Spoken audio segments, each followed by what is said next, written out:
I think you had a few stories where you scoped out work for hundreds of engineers. And I was just thinking about how do you do that if there's so much to scope and you're one person? How do you go about doing such massive scoping requests for leadership? Yeah, this was a totally insane time. So I worked a lot with Tina Schuchman, who's she's now at Microsoft, but she was my manager at the time, and then Yifei, who's my manager after. And there was a lot more investment going into Facebook groups at the time. So I think the org was maybe 150 or 200 people when I joined. And by the time I left to Instagram, I think it was like 600 or 800 people, something like that. So there's this feeling from Zuck that Facebook app should be all about communities. And he just wanted us to go like faster and faster to make that a reality. And, as an executive, your kind of biggest way to do that is to put the right people in charge of decisions, and then to give them resources. And so like in the case of Meta, it's just engineers. You don't need like GPUs for this. You need like engineers to do stuff. And so we pitched this project to Zuck, and it was called Communities as the New Organizations. That was like the internal name. And he greenlit just like a bunch of headcount to go towards this. And so we just had to figure out what these people would do. And, for him, I get it. It's like, if the thing is important, you got to put a bunch of people on it. In hindsight, what I would have done differently is I would have put way less people on it, because what matters is like solving people's problems and building awesome product. And this actually has to kind of be bottoms up, and you kind of want to like slowly dial this up as you find product market fit for new product lines. You can't just do it all at once. And we just had to like scope out all the stuff. Like there were weeks where I had to, do like a scoping doc for like, okay, we're going to put 30 engineers on this. Here's like 3 technical options. We're going to pick this one. Next project, we're going to put 20 engineers on this. Here's 3 options. We're going to pick this one. Next project we're going to do. And just like doing this like over and over again, just to have like, some sort of confidence that this thing isn't totally crazy. We did some baseline technical scoping, roughly matching the number of engineers to the project. And there's actually some pretty fun stuff. Like I remember we were trying to merge Facebook groups and pages at some point, like in the data model side. And this was this like very gnarly migration. It would have been, to fully do it, this is like many years and like probably hundreds of engineers to fully do it, because you have to do it across like the data model, the product layer, integrity systems, ad systems. There's just all sorts of stuff that has to get merged. And at the time, Joseph Carver, he just joined. I think he came from either Profile or Events, like a different org that joined forces with groups to make this happen.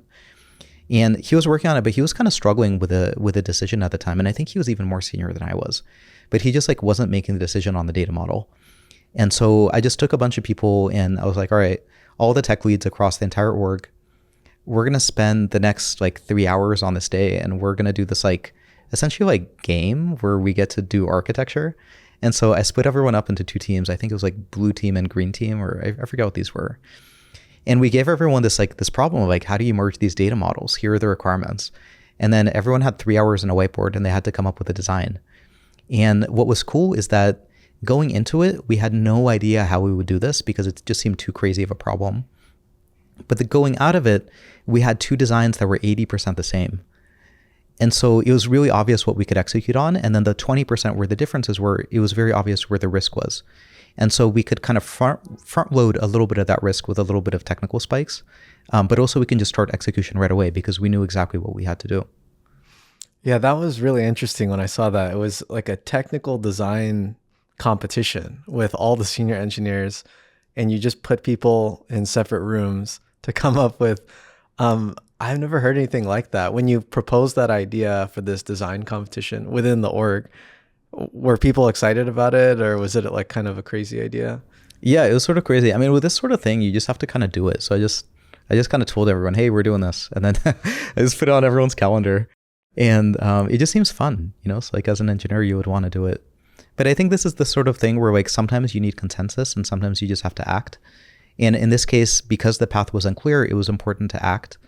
But at the same time, I didn't know how to proceed. So we had to kind of get everyone together to build consensus.